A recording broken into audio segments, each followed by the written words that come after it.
Welcome to another episode of Uncommon Entrepreneurs Lunch and Learns.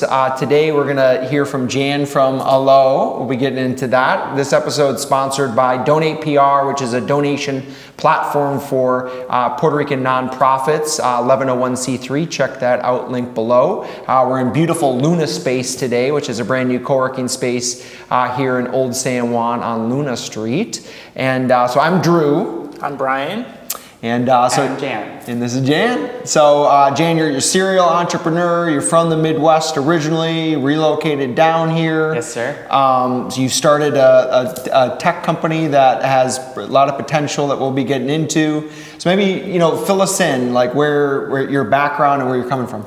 Sure thing. So we moved, I moved here with my husband, who's the other co-founder of the Hallo startup. Mm-hmm. And we moved here in 2017, just before Hurricane Maria happened. Mm-hmm. Back then, I was freelancing. I have a background in, I'm trained in UI UX design, graphic design, all of that stuff. So moving to Puerto Rico for me was an easy choice because I could work remotely. Were you just deciding to move somewhere? Like, was it on the list, like, we want to move somewhere and Puerto Rico just popped up? Or Puerto Rico actually didn't pop up. It was just, there was the tax haven for my husband, right? So he has a trading business as well. And so when that opportunity popped up, we were like, you know what? We're tired of the cold winters in Chicago anyway. I can work remotely. Let's do this. So in February of 2017, we did like a mini run. We lived in Old San Juan for 10 days and pretended like this was the life. Mm-hmm. And then in April, we moved. And then July came, and then we got married in Ireland. And then when we came back, our honeymoon was Hurricane Irma and Maria. Surprise. So that was, a pretty interesting kind of experience. But that's where our startup came about. We saw a lot of people who were having a hard time booking anyone. And we saw a lot of people moving out because they couldn't find enough income. Right? We thought, why don't we strip things back to peer-to-peer? Here's a person who needs to earn money and has a set of skills. Here's a set of people who can give you money because they need some help done, whether it be for their house, minding their children, dog walking, all that stuff. And so we're like, well, let's create a mobile marketplace so that when the next hurricane hits, we'd be like Uber. Uber was the first one in the island to be up and running.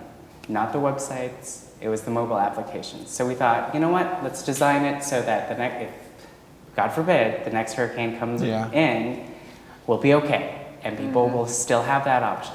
So we just wanted to solve a problem that we saw at that moment. And fun fact, we haven't left the island since we moved in. So throughout the aftermath of the hurricane, we kind of stuck it out. No vacations or anything? Nope. No. Wow. No. The only time I flew back was to get my tooth sorted out with my Chicago dentist, but that's about it. So how would you describe the lifestyle? How is it different for somebody out there that maybe isn't familiar with, that's a big move, Chicago to Puerto Rico? Yeah, so when we moved here, obviously when you're moving here, you have a different lifestyle in mind, right? So it's the picture versus the reality. When we moved here, we had planned, to buy a place, do Airbnb perhaps, and with the circumstances that came about with the hurricanes and stuff like that, we never thought we would start a tech company, for crying out loud. And now we work harder than we ever worked in Chicago, but it's rewarding because it's something that, I don't know, this is, if you're coming to Puerto Rico, one thing to keep in mind is just open yourselves up to the opportunities that will present to you. Don't be stuck in one framework, right? Like, if you have something in mind in what your life is, just let Puerto Rico. It's the land of opportunity. Yeah, exactly. Just let it wash over you and be open to all the possibilities because you're gonna be okay. Yeah. I think you have to come in with that open mind because it's so different. It's a mix of South America with the United States that you have to be adaptable. Absolutely. open-minded to the cultural differences, right? Yeah, and there's no, I mean, it's summer all the time, so you can literally go out and be, you know. I lose track of time. I mean, we're both actually from Minnesota, but getting pictures from family that snow is covering the grounds. My nephews are playing, building snowmen. I'm like, wait, it's already winter? What month is it? Yeah. And you're like, do you like the picture? Do you not like the picture? What's the protocol? Yeah. So let's jump a little more into your startup. I'm interested on that. So Hallo. Kind of like hello, but Hallo, Puerto Rican style. Go deeper into it. So you said it's service-based. Sure. But tell us a little bit more. Yeah, okay. So here's the elevator pitch for Hallo. Bear with me. So Hallo is a mobile marketplace platform, right? So the system works on simultaneously on two apps. One app that enables providers or just people to list their skills and services and have it delivered on demand to customers. And the other app is for customers to be able to book those people when and where they want them. It's an easy kind of, think of us as Uber and then Uber drivers for providers. But imagine if you can do so much more than just drive. Sure. That's what the platform is all about. So what kind of services do you have as these helpers? Is the term helpers? Helpers, yeah. Okay. Yeah, we call them our community of helpers because they're just the doers, of Puerto Rico. Basically, because we're a marketplace, supply and demand is going to dictate what's in the app. Right now, through research and like word of mouth and stuff like that, and all the data that's available, we've identified 10 most popular categories for our initial launch. Right. So we have home and personal, which has like your house cleaning, property management, your babysitting, your homeschool tutors are there. We also have arts and learning for art classes, or if you want to do your own wine and sip at home or in the office, you can find providers for that there. We also have beauty. Today, actually, to prepare for this, because I realized that my COVID hair is completely, it was just not manageable, so I booked somebody in the app who only serves oats and wine. She was able to come and do this fantastic hairstyling. It's in our, I believe it's in our Instagram story right now, the whole process. It was like cool. Panic set in. I was like, oh my goodness, I haven't even looked at myself in the mirror. Yeah. What can you do? And so, yeah, she was here, she came to the office, she did it. That's the ease that we are hoping to provide for the island for customers. Sure. So how far along are you? Is everything live? Is some of it live? Is it only beta testing? Where are things at? Sure. So the provider apps, they're called Hallo Helper. If you search on your app store, you'll be able to download that. So if you have a friend or a family member or you even who want to list your services or your skills, I say skills because, if you just want to get paid X amount of hours to be an extra set of hands, you don't really need to have a specific service, right? Mm-hmm. And that's very handy for some people. So if you want to, join the Hallo Helper, it's already live.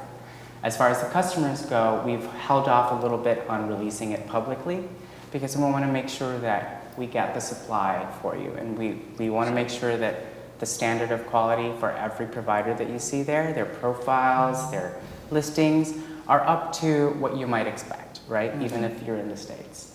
And the apps for the Android and iOS for the customer is going to be planned on releasing this November. So awesome. That is the plan for that one. So for now, it's in beta and we've held off on it. But the helper provider apps are already in the App Store and the customer apps are up and coming. So stay tuned. Awesome. So we talked about this beforehand, but it's interesting and good for people to hear. What is the process? You said there is a process when people want to become a helper. Yes. What does that entail? Yeah. So we spent an entire year designing this entire system, so to speak. So we thought, okay, we can't. First of all, we have to make it as open and accessible to everyone as possible. So when you sign up as a provider, we don't collect a single cent, even with a background check, which is one of the things that you go through in our screen-by-screen onboarding. So you sign up, put in your email, and then it goes through multiple screens of onboarding to verify your identity, to verify that you are, who you say you are, your background check, which is free, and also any skills that you want, we want to verify that those are actual skills that you can do. So either from customer reviews or examples via photos or videos, or even they can request, an in-house review for us to review them and be their first booking, so to speak. Yeah, you can be the guinea pig. Exactly, yeah. And so that's the first level of quality of standard for the system. Okay. Now, once the customers are in, the whole idea is we're mimicking what Uber is doing, right? So the providers rate you as a customer, and you rate the providers as a customer. So the system, as we grow, we want to make sure that quality of standard doesn't go down. Yeah. So we have all of those things designed within the Hallo app system. Sure. To verify that for everyone. Yeah.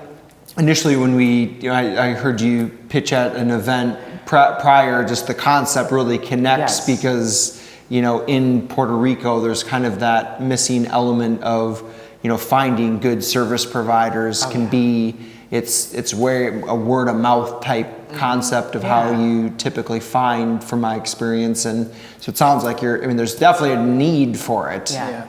And what we found was, we were customers number one, right? When we moved here, we didn't know anyone. There was no friends. We didn't move, we had to discover everything on our own. And it made it a little harder than it should have been. Because in the States, you'd be like, oh, there's probably an app for that. Here, there wasn't. There wasn't even a website for it. So you had to, rely on meeting people, and that's fine, and that's good too. But we just wanted to expand on that. But also, what we found via going into Startup Weekend, the local Puerto Rican things, as we sort of integrated ourselves in the local startup market, we found that local residents also have a hard time finding it. So it's not just us. Expats, or not just us, the transplants of Puerto Rico.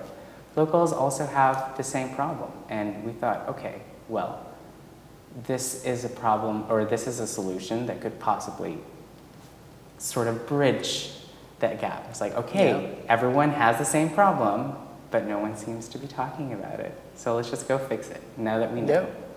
So let's maybe get into kind of your startup journey so far, because that in itself is, quite adventurous to begin with. So have you been through some programs on the island? Maybe talk about those. Yeah. So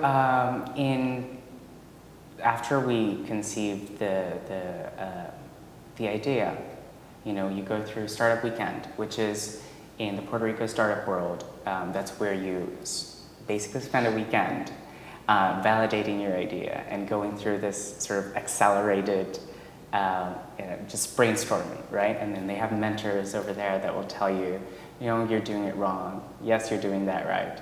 And that was the first step for us, because we thought our audience was just tourists or expats like us. They were the ones who told us, no, it's everyone that lives in Puerto Rico has the same problem and what you're trying to solve, and so we had to pivot. That was our first pivot. And then we kept on building on this MVP idea, and of course, we had to bootstrap everything, so things were done a little bit slower, and then we found a developer who became our CTO, and then last year, if you can remember, when we did the pitch, and we also did Crypto Mondays, we did a faux launch. Our CTO was still with us, and the guy basically ghosted us. So since last year, we had to scrap what we had and basically redo everything, and we did. So But that's admirable.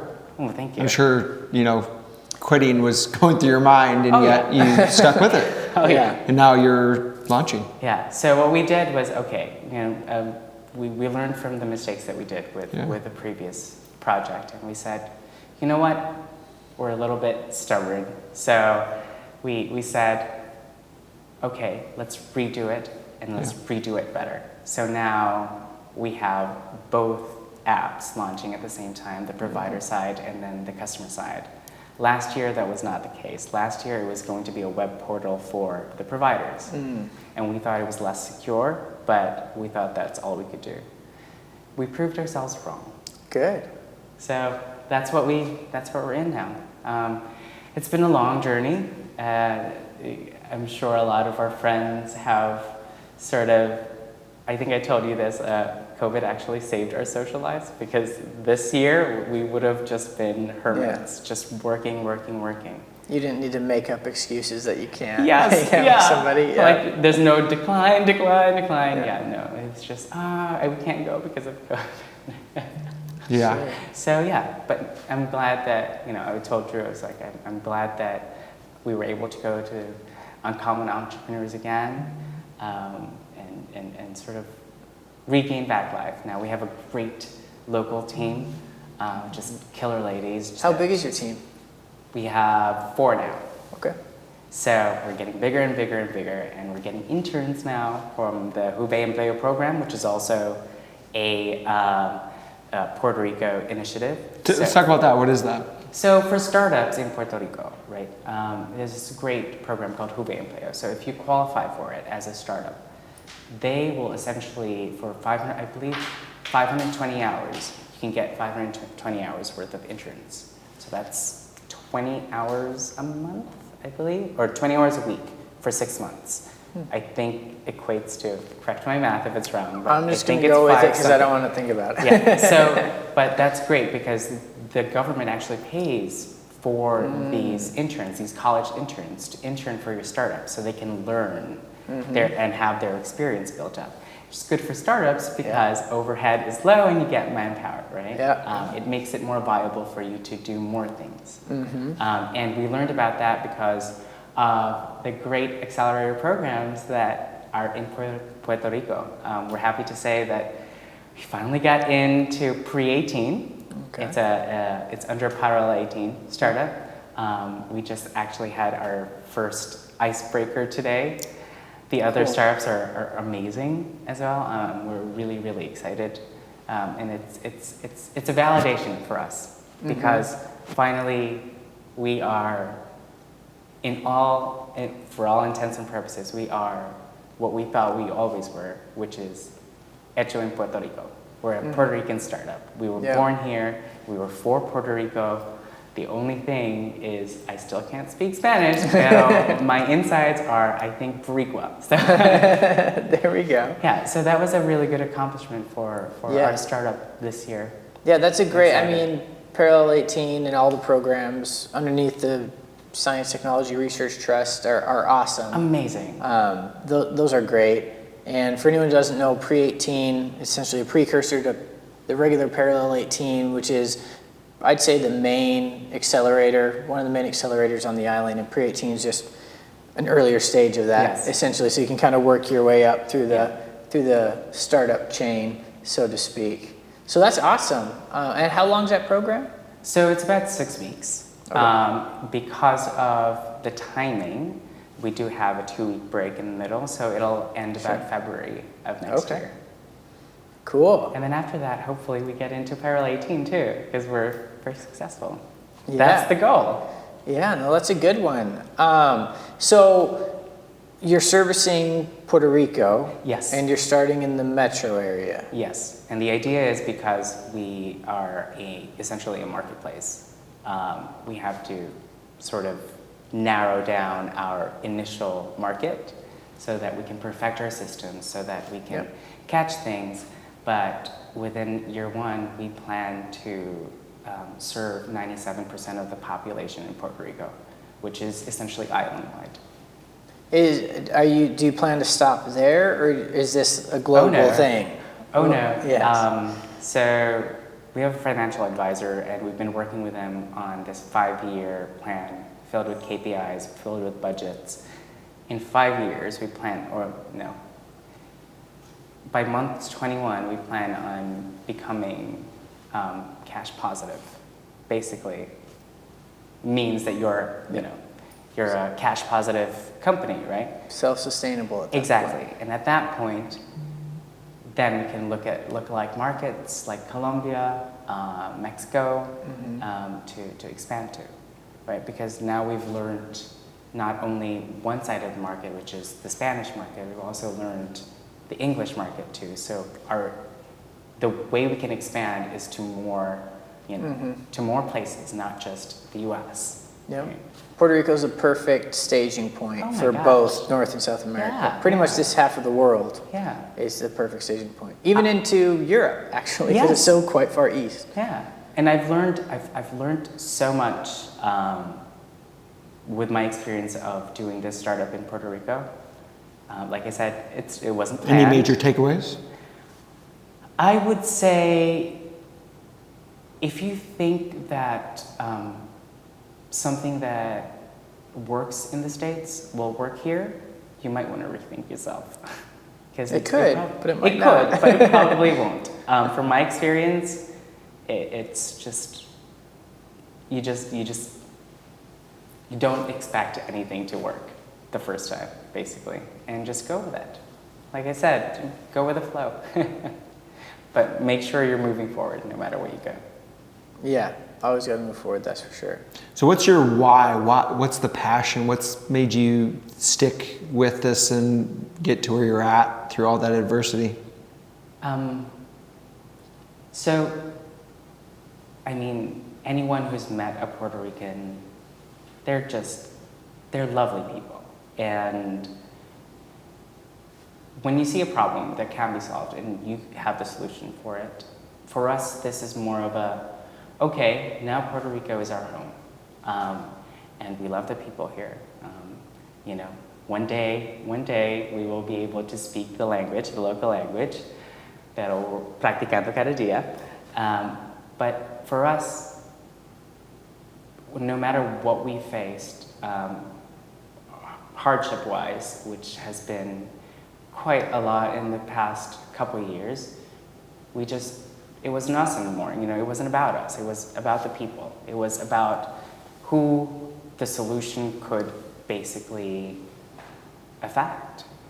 And when you have that in the back of your mind and take yourself out of the equation, there's nothing you can't do. What difficulties? You just keep going.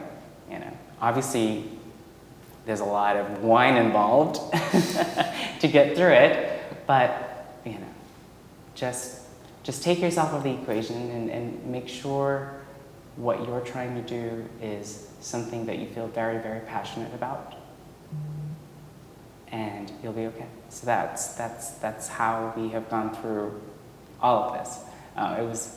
There's times where it's easier to say, let's stop, but sure. What good is that going to do? It's still not going to solve the problem that we're trying to solve. So yeah. You have to have the drive. You need to be, you got to be passionate about it. Yeah. I've had startups successful and not successful, and even now I'm just like, I can't do something if I'm not passionate and driven about it. It's just, you can't do it. So yeah, that's one of the core things if you're doing a startup, because people will come across things like, I can do it, but that doesn't mean you should do it. So yeah, that's a good takeaway. When we basically decided that failure was not in our vocabulary, and so we said, okay, if this is a problem, how do we make it work? How do we make it work? That's always with our team now. That's the mantra of the company. Okay, I know we're going to have problems. We're a startup. We're a software startup. A tech startup. There's a lot of problems in tech, and bugs everywhere galore, right? But how do we fix it is the most important thing. Don't come at me with a problem, come at me with a solution, and then we'll work from there. There you go. I like it. Awesome. Well, good. We're kind of wrapping up. anything else kind of come to mind on your entrepreneurial journey that's kind of, maybe lessons for people out there that they could, take away, because it's, there's a lot of hurdles and. Yeah. You can do more than you think you can. Just hire a therapist or something. But don't give up. I wouldn't say don't give up, because at the end of the day, if you do give up, really talk to yourself. Are you going to beat yourself up 10 years down the line and say, I could have done more? Yep. Just keep that, but be honest with yourself. It's a good one. Well, great. Thanks for coming out. Thank you for having me. And I can't wait to try it out. Wonderful. Yeah, so, I'll send you the invite link for the beta. Hallo. Remember that. It's like hola, but hello. Yeah, we'll put it on the notes too. Wonderful. So maybe when this comes out, it's about to be released. So yes, good timing. yeah. By the time probably this comes out, it might be released already. Yeah, you'll want something to look at after the election to distract you from whatever goes on. So this is good news after the election, no matter how.